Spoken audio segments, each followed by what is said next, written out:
Now we're going to continue on from step 5 in the Scan the Web Server lab.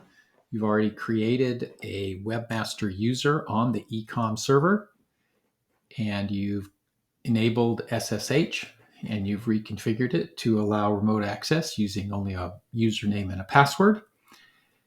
Now we're going to show how a person using those credentials can copy the encrypted password files, exfiltrate them using secure copy off to some other computer, and then run John the Ripper to break the passwords and find out what they are for the users on the system.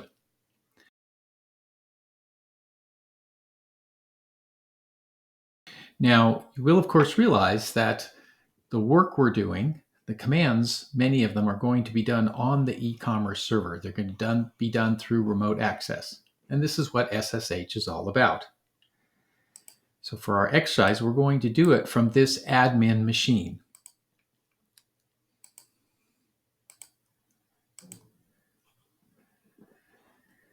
Doing this kind of exfiltration from inside a machine on the local network is not as unusual as you might think, because indeed, sometimes machines on an organization's network become compromised, and they become the point from which another attack is launched.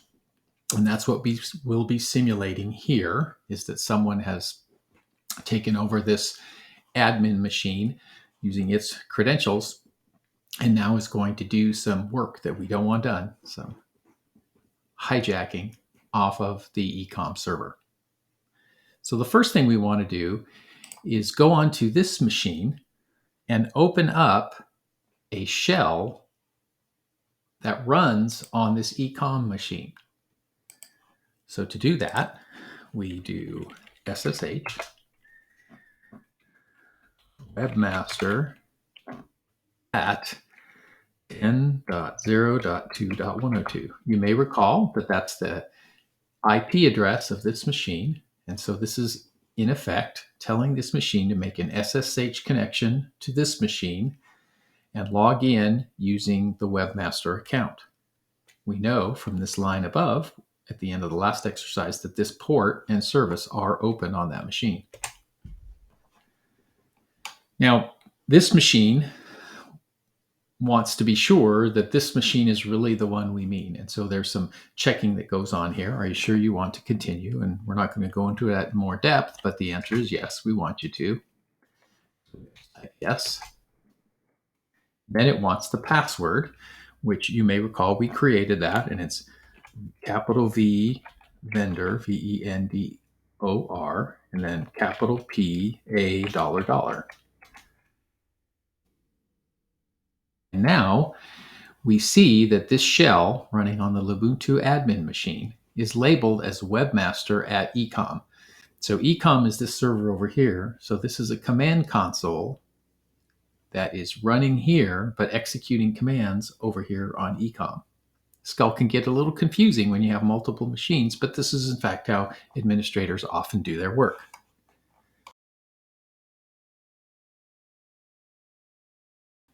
So the next thing we're going to do is we're going to copy the files from their protected place in the etc folder into the .ssh folder for the webmaster. The operating system protects those etc folders to some degree and only let powerful people copy things out of there. So here we go to give the command. The command requires sudo users, cp, which is for copy command. We'll go from the powerful /etc/shadow folder carefully protected by the operating system, and we'll go to tilde /s.txt.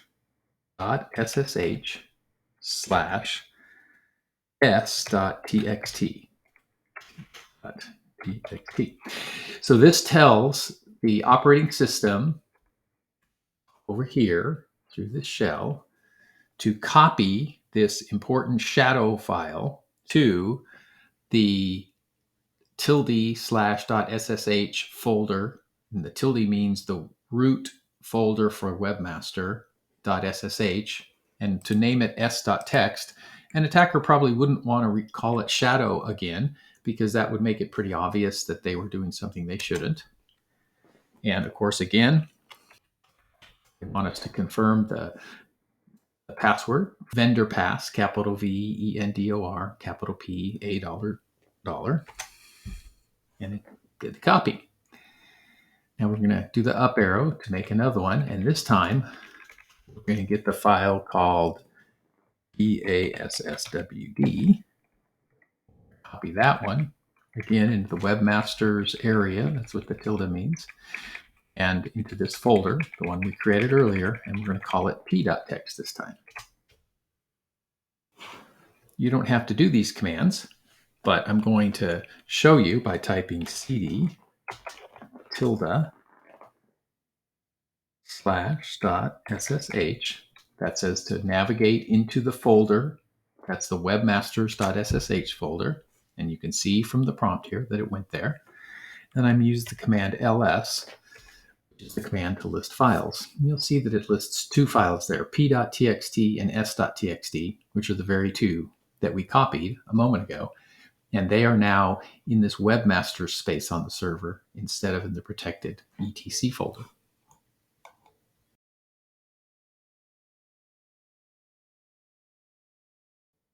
Next thing we're going to do is change the ownership of those files.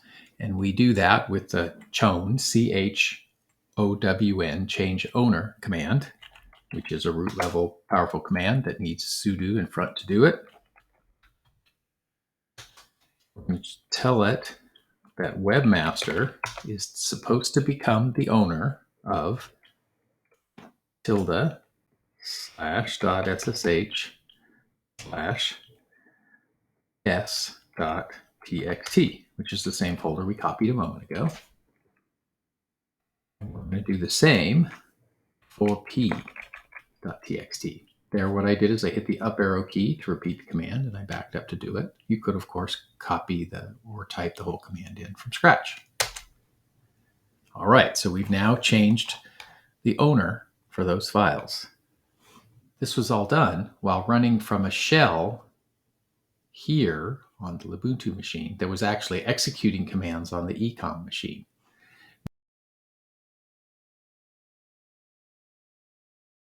Now we're going to switch, and instead of using a shell running on this machine, we're going to use a shell running on the Ubuntu machine. So to do that, we go here, System Tools, QTerminal, and you'll see now that this is a window, a shell, running on the admin workstation as user isadmin01. And we're going to give some commands. We're going to use the SCP commands, which is secure copy. Of course, these commands are all listed in the instructions.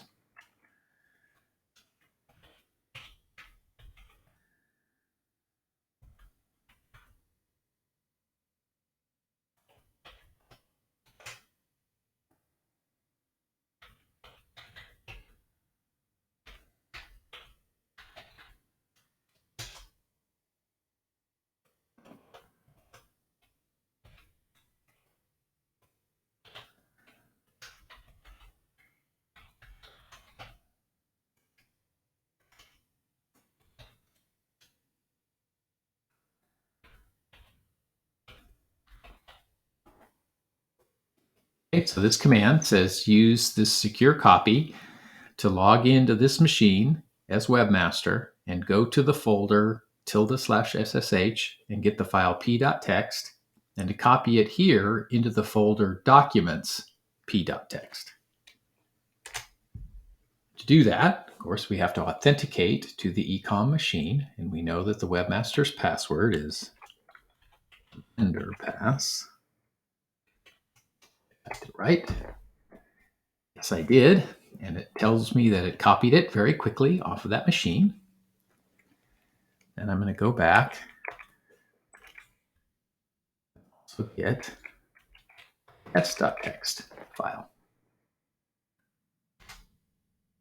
It asks me again for the password, VENDOR. Vendor, capital T A dollar, and copy that file as well.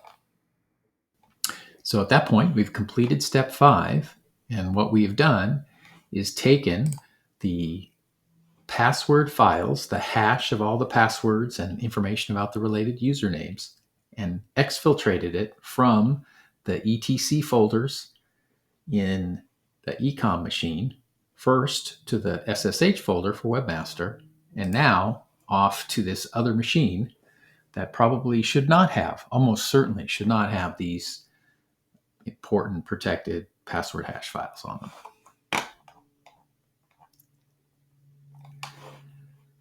Next, we're going to navigate to the folder where we copied them. So CD is for change directory.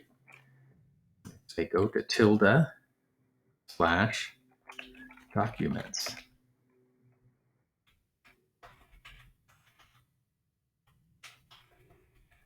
That's the documents folder for this user, isadmin01, on this machine, the Ubuntu machine.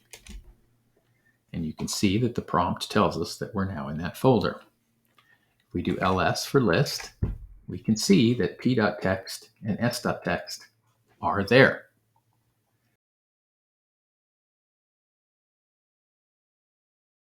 Now we're going to work on having John the Ripper crack these files.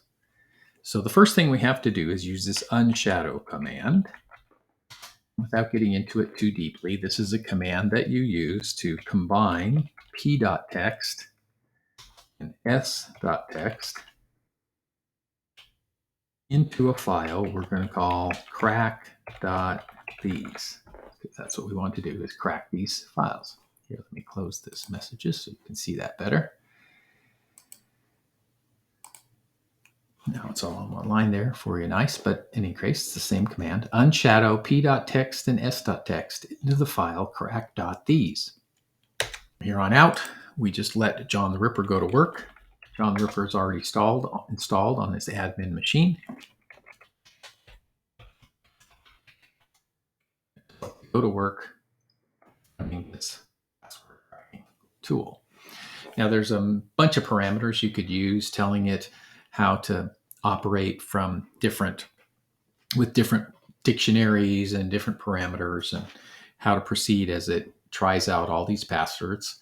But we won't go into the details of that. This isn't a password cracking class. We're just trying to show that indeed the system will be able to crack in a relatively short period of time some passwords. You may remember that we had a particular user called Webmaster2 who we gave a very simple password to, ABC123.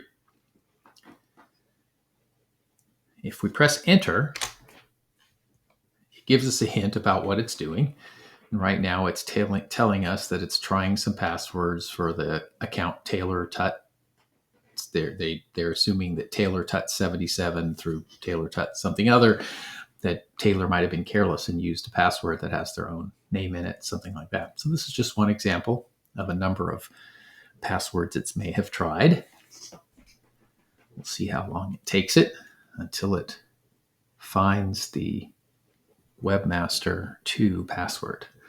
It isn't even working on that particular account just yet, but it has a file that includes the usernames as well as the hashes of the passwords, and it's just trying them one after another with different combinations. It makes up a password, it computes the hash, and then it looks to see if that matches the password hash stored for that user. And boom, there we have it. You see it says ABC123 for Webmaster 2. So there, just in a minute or however long that took, it was reading through those files and discovered that the user Webmaster 2 has the password ABC123. Now, it's not smoke and mirrors. We didn't tell it to look for that password. We just stored it in the file, but it managed to hack it out. The other passwords in this file also can be compromised over time. Good strong password like vendor pass with, some special characters and a mix of words and that kind of thing would, of course, be expected to take longer to guess than ABC123. But given enough power on the computer and enough time, most any cache file can be cracked.